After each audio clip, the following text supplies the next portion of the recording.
All right, guys, I literally recorded this video 4 times, but the audio was off and I was outside walking really nice areas, but now I'm back home.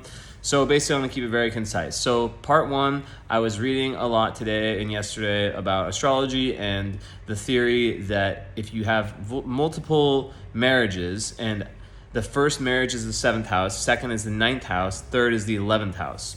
I was playing with that, and then I was also playing with the idea of, does that necessarily have to mean an actual marriage with a ceremony, or could that mean a super serious relationship that might be as deep? Some people just don't get married. A lot of people, especially in today's world, right? So I would consider. So I thought about it for myself, right? And I want you guys in the comments to let me know what you think.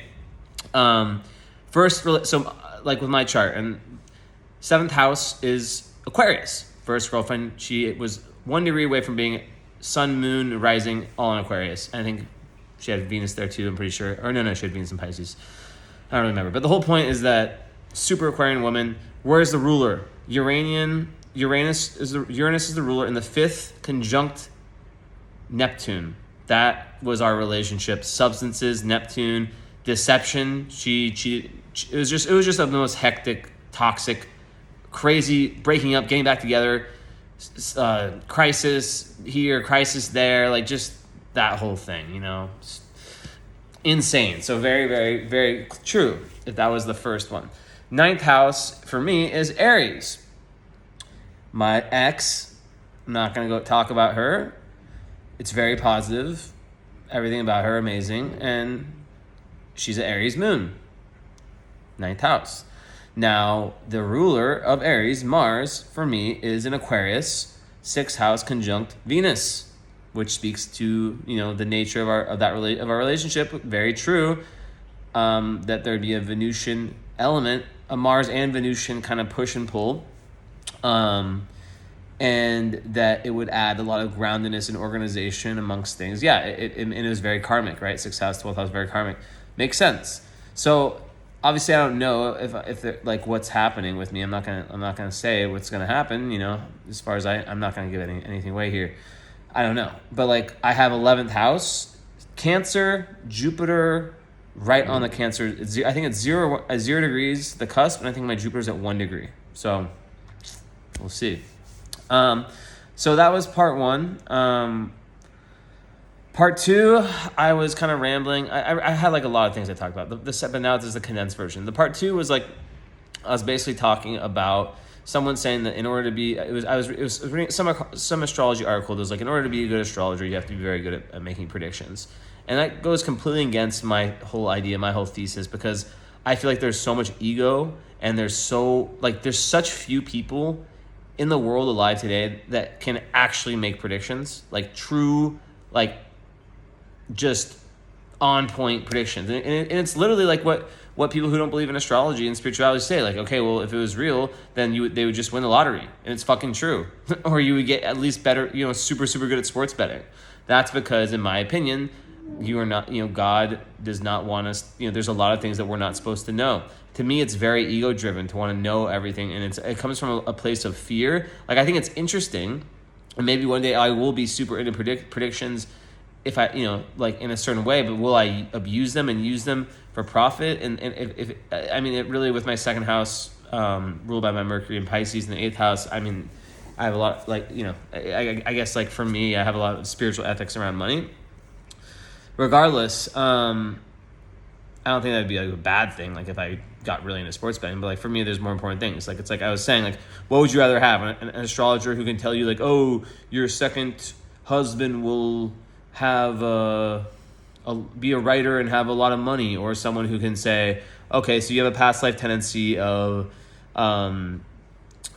basically running away from your problems and not in just being in this imaginary realm, and because of that, it's pushed away your emotional evolution, which has also pushed you into a lot of self-limiting beliefs that you keep not standing up for yourself. You keep not moving towards new wisdom, new knowledge, new truth that could expand your consciousness and horizons. You keep yourself back with family, friends, or whatever society you're part of from past life fear of taking risks. And this life, you have to move towards that. You have to move towards things that feel uncomfortable. You have to open yourself up to new teaching. Yeah, like going on like that for like an hour, that's like, you know, like a little like random thing about something I might say to someone. Like, what's better, right? Like, does that make you not an astrologer? Like, I'm more of a psychologist astrologer. So that was my part 2. My part 3 was I had something about humility, and just like I've talked about that before, and just like it was kind of weird because I was talking about this one creator. I was never gonna say his name, but like I was kind of disappointed in him because I noticed that he was starting to get a little bit of a big head, and I realized, you know, these Neptune transits for me have really, especially on my sun now, I've just like finally matched my internal humility with my external, or like I know I'm saying it a lot, but like, and it just was like really interesting to kind of see someone and be like, damn, like I don't want to even watch this guy's shit anymore, because like I can just see he's getting a big head, and it's like, it's annoying. I had like a deeper thing I said earlier about it, and I can't remember it. Typical Neptune on your Mercury. But the point is, like, yeah, it was this. It was that they say that when you know, that most people, when they get money or when they get power, you see the real them, right?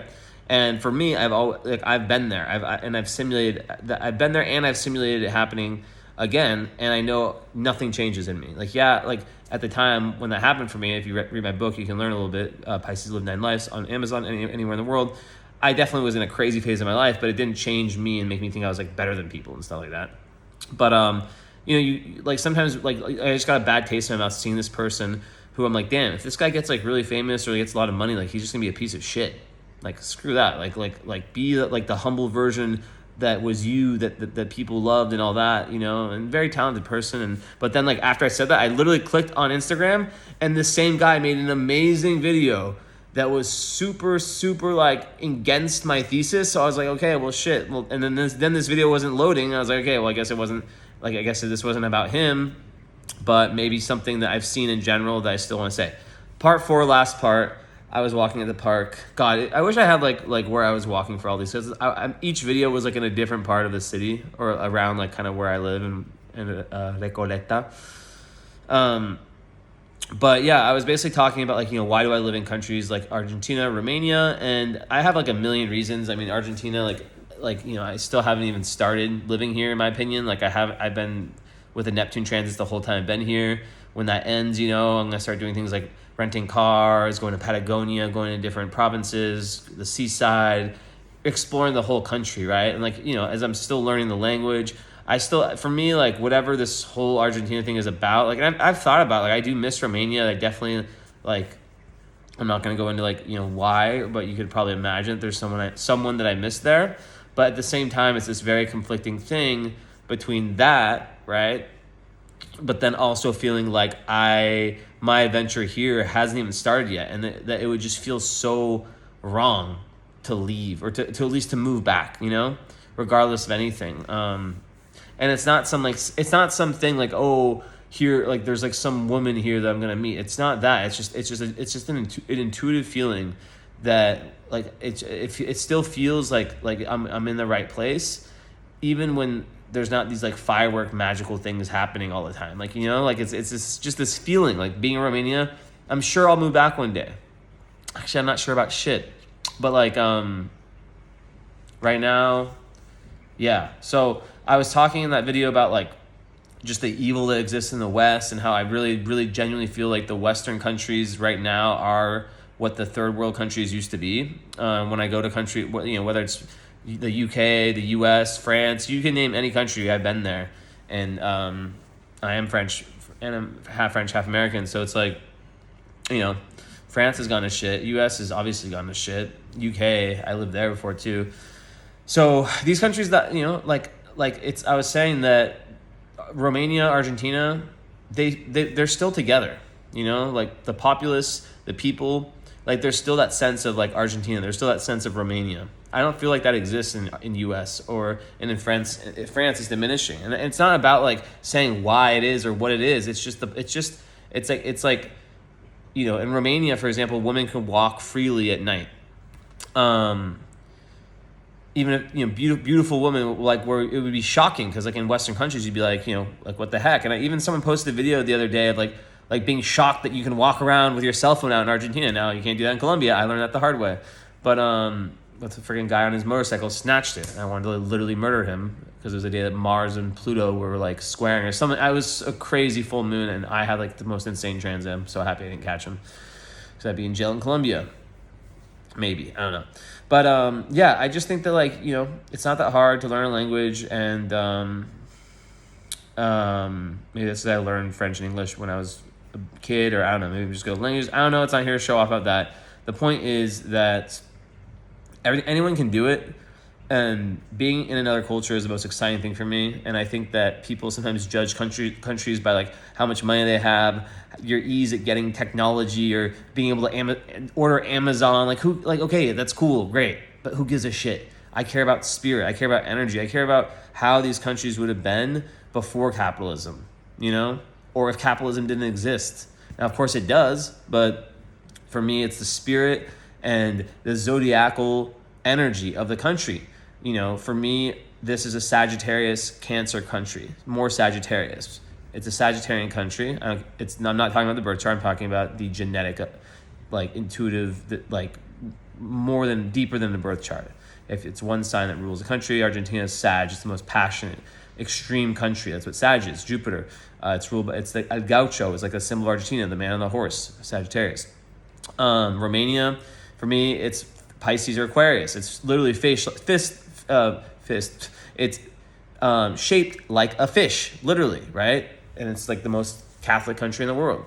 So, you know, these are very high vibrational places. I've had people tell me, you know, Romania is the only place that has every energetic chakra, a location with that, only country in the world. And Argentina, I've been told, is like, you know, the highest energetic. So I feel like I naturally go to places that have this kind of like super high spiritual energy, and I don't know it until later. But also, yeah, I don't know. There's some things that like when you're Sag moon, that your karma just brings you places, you know, like you're like, why am I here and not in Peru? In Peru, I had like a lot of things that were like going way better for me, you know? Like logically speaking, anyone who like reviewed my life and who got to see like ChatGPT somehow like the highlight tape of, or just like the tape of my entire time in Peru, my entire time in Argentina, they'd be like, okay, dude, go live in Peru, bro. But no, I'm here and I'm still discovering why I'm here, and I'll know. And in 3 years, I'll make a video and I'll be like, told you, or 2 years, but who knows? I could move. See, that's the thing. I'm crazy and I'm random, and you know, you never know. I could be back in Romania. That's the only place I'd go back to. I wouldn't move anywhere else, I don't think. Turkey would be the only place I would consider, but I think they have laws that restrict that. But like, no, I'm very happy here. I'm happy here. And that's without life having even started. Does that make sense? So anyways, yeah, I said more stuff.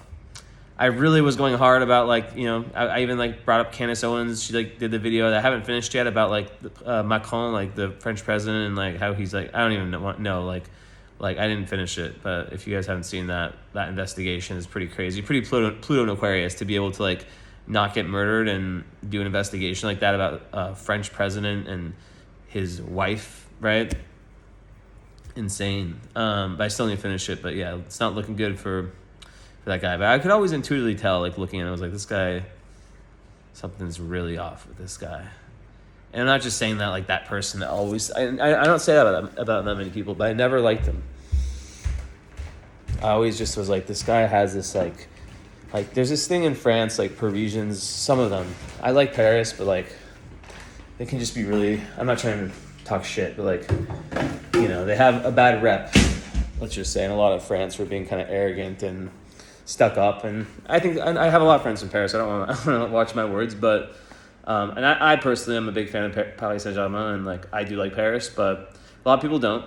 And there's a certain type of person from Paris that I don't fuck with, and that is one of them. Anyways, enough. I'm not gonna talk shit about that. Here's Mika. Let's see if Mika has anything. Mika, what's that? Mika, give your dad a kiss. A bigger one. Come on. Yes, Mika. One more. Okay, I know. You know you're being filmed. Come on. God damn it, Mika. fine.